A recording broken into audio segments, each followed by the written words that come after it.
Dando continuidade, pessoal, essa parte do contrato de venda antecipada, né? Nós vimos como é que se dá toda a estrutura dos contratos, né? Foi comentado bem sobre isso aqui. Agora, alguns pontos têm que ser ressaltados. Primeiro, dessas partes relacionadas às relações contratuais na agropecuária, né? Primeiro, ela aumenta a eficiência geral da produção. Aumenta por quê? Primeiro porque o produtor ele vai se sentir mais seguro, né? Como eu fui ressaltado na aula passada, o produtor ele não vai se preocupar com a parte de venda, certo? Então ele já vai ter a sua venda certa, certo? Ele já tem sua venda certa, ele já recebeu ou vai receber uma parcela do pagamento, dependendo de acordo com o contrato, né?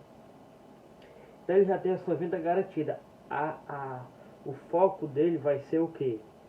Vai ser ele tentar entregar aquela produção de acordo com o que está no contrato, certo? De acordo com o que está no contrato. Então a eficiência dele vai ser o seguinte: bem, minha venda eu já fiz, agora eu tenho que focar na minha produção, certo? E tenho que entregar essa parte. Então é uma preocupação a menos que o produtor vai ter, certo? Em todo o processo produtivo, né? no geral, né? E ele reduz também o grau de competitividade pelo controle de matérias-primas e redução do custo de comercialização. Ele vai reduzir o grau de competitividade por matérias-primas porque ao já receber uma parte do pagamento, ele já adquire essa matéria-prima, certo? Ele já pode adquirir com folga para fazer essa compra, certo?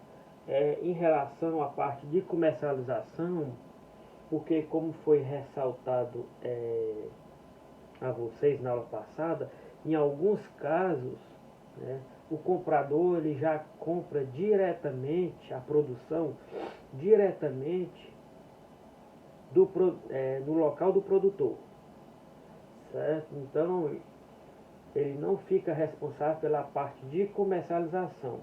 Então é uma despesa a menos que ele vai ter em relação a isso, certo? Existem casos que sim, existem casos que não, né? Existem casos que o produtor se responsabiliza até entregar aquele produto ao comprador, certo? Mas em alguns casos não.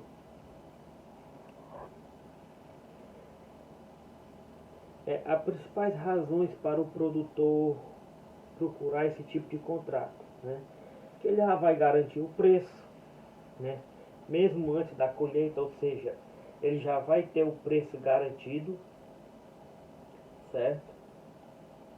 Por quê? Porque ele já foi definido no contrato o preço a ser vendido, né? O preço de venda, certo? E ele reduz o risco do preço de venda, porque o mercado já está garantido. O que seria isso? Seria o caso, pessoal, suponhamos, eu tenho o preço da soja custando $80 a saca, certo? Supor, $80 a saca. O produtor, certo? Na venda antecipada ele pode vender a 70, ok? Com a entrega para dezembro. Ao chegar mais ou menos em novembro, certo? Pode ser por algum motivo ocorra uma queda no preço da soja. Tem muita oferta no mercado, não só o Brasil pode atingir recorde na produção, certo? Pode ser que ali a parte do norte da África tenha produzido também muita soja, certo? A Ásia também, certo? Os Estados Unidos também, a Argentina também, entendeu? Paraguai também. E aí o que é que acontece? Como vai ter muita oferta no mercado, pode ser que em dezembro o preço da soja seja 50, mas o produtor ele já garantiu os 70. Então ele não precisa se preocupar com essas oscilações de preço de mercado, com risco de preço de mercado, certo? Porque ele já tem um preço garantido por contrato, certo? Lógico, vão existir alguns contratos que eles podem fazer flutuações de preço, mas ele determina teto e mínimo, tá entendendo? Pode ser que isso aí, tudo isso pode constar no contrato, certo?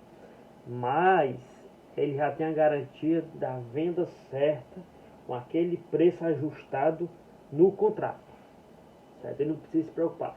Tem outra parte também que o risco pode o preço disparar, mas ele já fechou o contrato com aqueles 70 dólares. Pode ser que tenha uma escassez das ações no mercado e essa escassez faça que o preço vá para 90, 100, entendeu? Mas ele já garantiu os 70 dele, ok? Então, ele evita esse tipo de risco de mercado, essa flutuação de preço, ok? No caso da agroindústria e agentes de comercialização, as razões seriam a garantia de fornecedores fixos para suprimento de matéria-prima, ou seja, você pode ter a garantia, quem está o comprador, né? Ele vai ter a garantia do fornecedor daquele produto, fixo, já está amarrado no contrato, né, para suprimento da matéria-prima, certo? Ele vai ter o suprimento contínuo e garantido de uma economia de escala e uma possibilidade de planejamento de produção de logística. Pessoal, eu tenho alguns exemplos aqui mesmo no estado do Ceará, certo? Que nós podemos utilizar como parâmetro, certo? Para vocês entenderem essa parte da agroindústria e dos agentes de comercialização. Vou dar dois exemplos. O primeiro, flores na região de São Benedito. São Benedito, aquela região ali da Serra da Ibiapaba. Né? Naquela região tem uma empresa muito grande, certo? Instalada lá, certo? No qual ela já compra a produção dos pequenos produtores, certo? Ela dá todo manejo, toda a tecnologia, toda a assistência, certo? Para quê? Para que no final ela já receba aquele produto, certo? Então aqueles contratos ali, pessoal, eles já têm contrato, alguns deles até com venda antecipada de produção.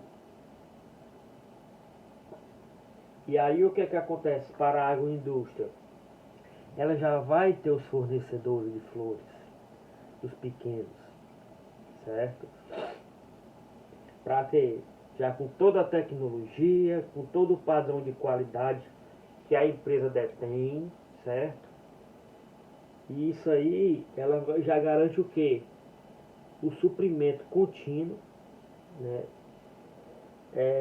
A possibilidade já delas fazer o planejamento de produção, porque ela já vai ter uma ideia, tanto de planejamento quanto de logística, certo? E por quê? Porque ela já tem um fornecimento fixo, certo? Outro exemplo, nós temos aqui no Aracati, na parte de camarão. Tem as empresas e elas compram dos pequenos produtores que cultivam camarão. Exemplo simples também, certo? Onde ela adota toda a tecnologia, faz o acompanhamento, certo? E realiza isso. Esse tipo de contrato. Exemplo do sul, a Sadia, por exemplo. A Sadia, Sadia, Perdigão, Seara, boa parte deles, certo? Eles compram de pequenos produtores, que eles têm um contrato, que eles fazem o acompanhamento, fazem a vigilância sanitária, faz inspeção, faz todo aquele acompanhamento e eles compram de pequenas propriedades. Compra lá a carne suína, compra as aves, certo? Para o quê? Para suprir o meu mercado. Isso é bem característico ali na região de Santa Catarina, eu acho que também no interior do Paraná, entendeu? existem inúmeros produtores rurais, pequenos produtores, médios produtores, que eles têm contrato com essas empresas, certo? E as empresas fornecem todo o acompanhamento, toda a tecnologia, toda a inspeção, para que no final ela compre aqueles produtos já com contrato já pré-fixado, entendeu? Com valores já fixos.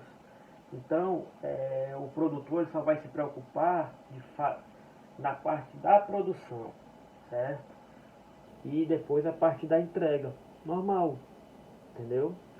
Então, esse tipo de contrato ele já tem uma vigência já há um bom tempo no Brasil, certo? Nós temos aqui dois exemplos aqui no estado do Ceará, que ela facilita para demais para o comprador, para as agroindústrias e para o também os agentes de comercialização, porque você já vai ter toda a estrutura pré-fixada, né?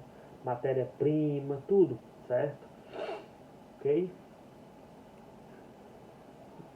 Agora, pessoal, falando agora um pouco sobre fontes de financiamentos na agroindústria, certo?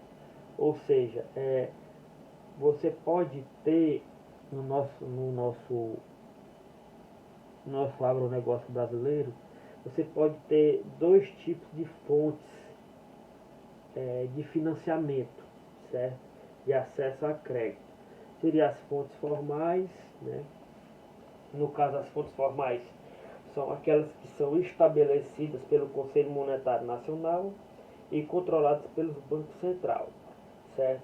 Seria o que? Bancos, certo? Bancos, tanto bancos voltados para o desenvolvimento como os bancos comerciais, bancos públicos, certo? Aí você tem, por exemplo, você tem o Banco do Nordeste aqui na região Nordeste e Norte de Minas, você vai ter o BASA, né, o Banco da Amazônia na região Norte, certo? Você tem também o BNDES, também atua nessa parte de desenvolvimento econômico, certo? E aí você vai ter Banco do Brasil, você vai ter os bancos privados, certo? Que eles vão ter o que eles são, o que eles são controlados pelo Banco Central, né? E eles têm linhas de crédito para financiamento na agroindústria, né?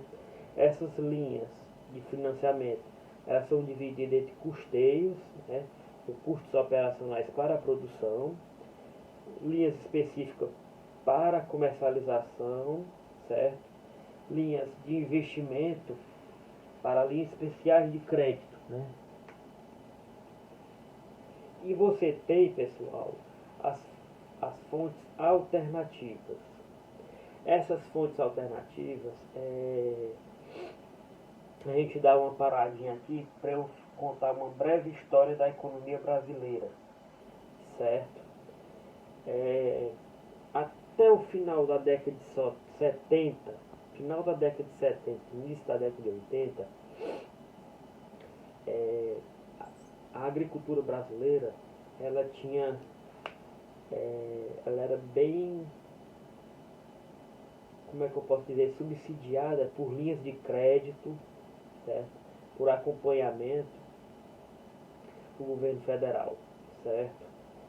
Então você tinha principalmente BASA, BNB e Banco do Brasil atuando diretamente com linhas de crédito para os produtores, certo? Principalmente, pessoal, o Banco do Brasil. O Banco do Brasil ele atuava em quase todos os municípios brasileiros, certo? Era uma saída de fontes de financiamento de crédito para produtores rurais, certo? Com o fim da década de 70, início da década de 80, observou-se o que? Pela crise econômica que o país vivenciou, né? Ele passou a década de 80, foi uma década muito difícil para a economia brasileira, certo? Nós tivemos, além da crise do petróleo de 79, você teve no início dos anos 80 uma recessão norte-americana, certo? E o Brasil também com problemas demais de dívida externa, certo? Aonde se passou-se o quê? Se passou por algumas medidas econômicas restritivas. O que seriam medidas econômicas restritivas? Reduzir gastos, certo? Na verdade é essa. Certo? Você controlar o máximo possível os gastos públicos, certo? E um dos setores mais afetados foi o agronegócio brasileiro, certo? Muitas linhas de crédito diminuíram, certo? O acesso, aquelas que tinham acesso pagavam juros bastante elevados, certo? Isso dificultava demais o agricultor, principalmente o pequeno agricultor, a ter acesso a crédito, né? Os outros também tinham dificuldades também, certo? A partir desse momento, certo? Os próprios produtores, eles passaram a enxergar a necessidade deles buscarem fontes alternativas de financiamento, certo? Da metade da década de 80 para o final da década de 80. E aí começa a surgir fortemente, pessoal, o papel das cooperativas, das associações, principalmente das cooperativas agrícolas, certo? Onde eles tiveram e têm um papel de grande relevância em defesa do produtor rural, certo? Onde eles começam a trabalhar com fontes alternativas de financiamento, certo? Ou seja, as cooperativas, elas ganharam forças, certo? E elas passaram a atuar diretamente, não só na venda do produto, né, dos cooperados, como também eles passaram a atuar como agentes financiadores dos produtores, certo? Então, foi um cenário de crise, certo? Final da década de 70, início da década de 80, principalmente início da década de 80, até mais ou menos 83, certo? Você viu a necessidade da atuação dessas cooperativas, certo? Aonde tem o que? Alternativas, final da década de 80, surgiu em decorrência da diminuição do volume de crédito rural disponível aos produtores e elevação de encargos financeiros, certo? Então, como eu falei dessa questão do cenário, né? Então, as fontes alternativas se tornaram de grande relevância para o desenvolvimento do agronegócio no final dos anos 80 e anos 90, certo? Aí você tem alguns exemplos, eu tenho equivalência produto, célula do produtor rural, CPR, soja verde, entre outros, certo? Vou explicar cada uma delas a seguir, certo? E aí você tinha as modalidades de venda antecipada, certo? O contrato de venda antes da colheita, que aí é onde começou a surgir esse tipo de contratos, certo? Que é um exemplo que você vai ter também a soja verde, certo? Que elas passaram a ser financiadas através desse modelo.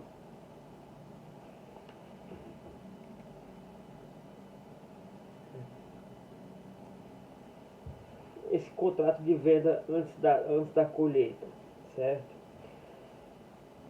Elas passaram a ser realizadas pelas agroindústrias, certo? Que tinham os recursos financeiros em troca do recebimento do produto futuro, certo? Dos produtos agropecuários na época da colheita. Isso é um exemplo que eu vou ter também da soja verde, certo? Ou seja, esse tipo de contrato de soja verde, ela podia ser tanto do comprador, certo? Ou seja, o comprador financiar isso daí, como também a cooperativa. As cooperativas começaram a ganhar força, certo? E elas passaram a atuar também como agente financiador. Elas passaram a comprar do produtor rural a produção, certo? Suponhamos que ele queria um financiamento de R$ 1 milhão para a produção de soja. Aquele produtor, ele tinha o valor do produto, a cooperativa calculava de acordo com o valor do produto, certo? Qual seria a quantidade de sacas que o produtor teria que entregar para a cooperativa para receber esse R$ 1 milhão, certo? Suponhamos que o preço R$ 100 a saca. Se para 1 milhão ele teria que entregar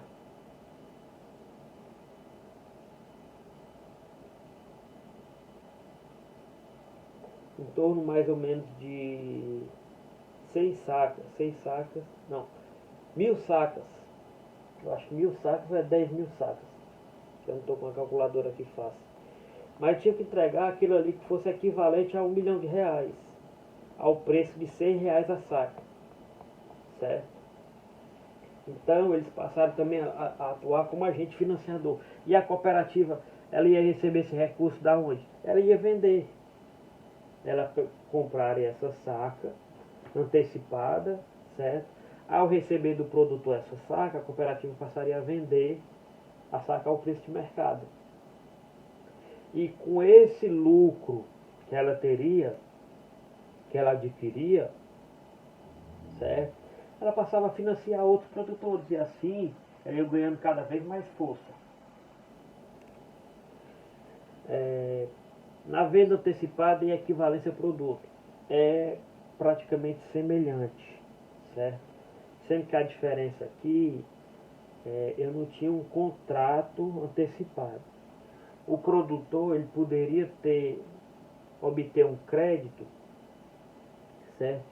Para o que ele podia ter um comprometimento por parte da produção dele para aquisição de insumos, transformando o valor do insumo adquirido em um número equivalente de unidades do produto agropecuário que deverá ser entregue no período futuro. Ou seja, ele vai tomar um empréstimo, certo? Lá na cooperativa,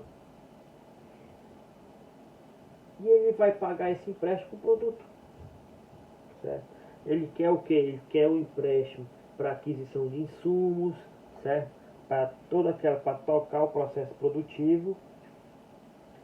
Certo? E aí o que ele faz? Ele chega à cooperativa, pega o empréstimo, toma o empréstimo dele, recebe esse dinheiro. Quando ele chegar no período da colheita, ele entrega a parte, o percentual da produção dele, equivalente àquele financiamento para a cooperativa, aonde vai ter o preço estabelecido, certo? Aí vai de acordo com o contrato que vai ter da cooperativa. Às vezes tem cooperativa que o preço é menor, certo? Preço menor do que o preço de mercado, entendeu? Até para ter essa margem para ela receber esse financiamento, entendeu? Então, pessoal, o que nós estamos vendo aqui, você pode ver, é uma atuação. Por que ela é termos alternativos, certo? Nós não terminamos ainda.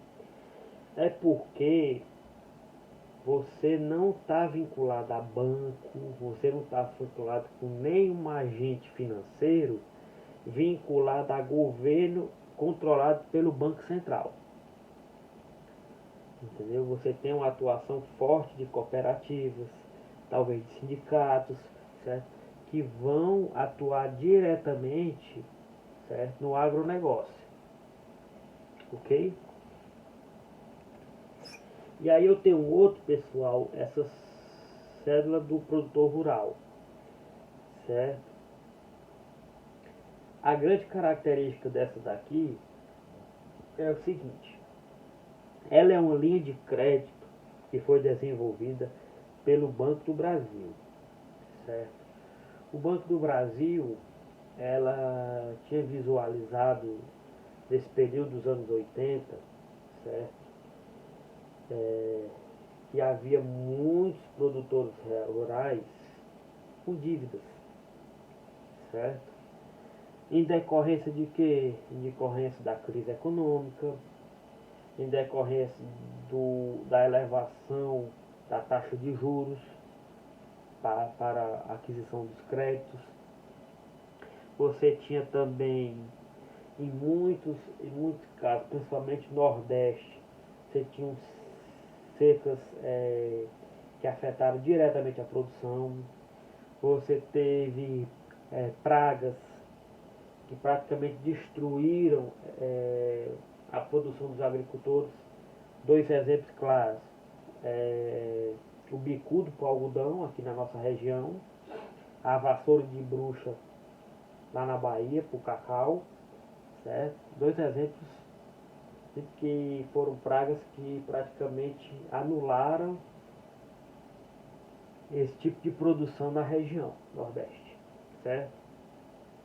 E aí o produtor passaram a adquirir muitas dívidas, certo? Então, essa linha de crédito foi desenvolvida pelo Banco do Brasil, desculpa, certo? E onde ela teve uma característica diferenciada em relação ao que tinha antes. O que era? É que esse produtor, certo? Ele adquiria um título cambial no qual o produtor rural e suas associações podem vender a termos ou não a produção rural, receber o valor da venda antecipada no ato do negócio e se comprometer a cumprir o contrato. O que é que está por trás disso aí, pessoal? Vocês verem que ele bota assim, produtor rural e associações. Ou seja, o produtor rural, ele pode adquirir um título cambial, certo? Esse título cambial, ele pode vender esse produto a termo, certo? Ou não, ou seja, ele pode fazer a venda antecipada ou não, certo? Do produto, certo? Pode receber o valor da venda antecipada, o Banco do Brasil pode pagar essa letra antecipada para ele no ato do negócio, aonde eu vou ter o que? Eu vou ter a associação ou a cooperativa agindo como papel de fiadora, certo? Ou seja, aquele produtor cooperado, ele adquire esse crédito aí da sede do produtor rural, certo? E aí o que é que acontece? Ele vai ter o preço atual e o preço futuro do produto, certo? Ele adquire isso daí com o aval da cooperativa, certo? A cooperativa passa a viabilizar esse contrato. E se o produtor, por algum motivo, não pagar, a cooperativa se responsabiliza. Ok? Certo?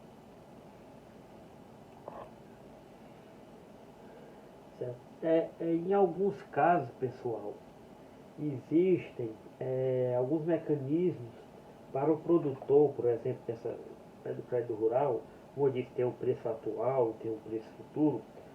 Tem algum mecanismo que fazem com que o produtor ele consiga enxergar se é viável pegar essa venda antecipada além da série do produtor rural ou não, certo? Isso ocorre no seguinte, certo? Eu tenho aí no caso a venda via o série do produtor rural. Para o produtor rural vai ser viável a venda, certo, antecipada, se ele fizer o seguinte: se o preço, certo, o preço que ele utiliza do parâmetro, que é o preço atual, ele for maior ou igual ao preço futuro, certo, que é esse PF, certo? E dividido o quê? Dividido pela parte do cobrado dos juros, né? Seria o custo de oportunidade. Seria 1 mais a taxa de juros elevada pelo N, que seria o período, a distância entre o preço hoje, que é esse CPR, e o valor futuro. Ok? Ou seja, para o produtor, ele fazer a venda antecipada, é interessante o que? Se o preço hoje, a venda hoje, ele é maior ou igual ao preço da venda futura, descontado o custo de oportunidade. Ok? E a gente vai ver um exemplo bem simples aqui. Certo? Eu tenho, por exemplo, o preço da soja em setembro de 2018. Ela custava $40, certo? E esse preço para entrega, para recebimento e entrega em abril, ele custa 48. E os juros é 0,5% ao mês. Certo? Olha, o preço da soja em setembro, certo? $40. O preço da soja cotado para abril de 2019, 48. Então eu vou ter outubro, novembro, dezembro, janeiro, fevereiro, março e abril. Ou seja, eu tenho uma distância aí, pessoal, de 7 meses, certo? De 7 meses do preço da soja em setembro de 2018 e o preço da soja em abril de 2019. Ou seja, eu tenho um preço atual que seria esse de $40, certo? Tenho o preço futuro, $48, a taxa de juros de 0,5% ao mês, certo? E tenho o período de 7 meses. Como é que se dá isso? Eu tenho o preço de setembro, certo? $40, certo? O preço de abril, $48, a taxa de juros 0,5% ao mês, o período 7 meses, e eu tenho essa taxazinha de desconto, se vocês fizerem aí, vai ser 1 mais, né?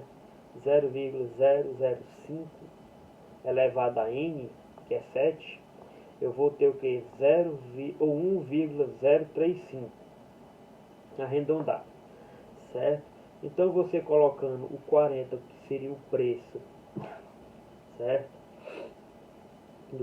De setembro de 2018, para ele ser maior ou igual a 48 dividido por 1,005 elevado a 7, que esse valor vai dar igual aqui a 46,37.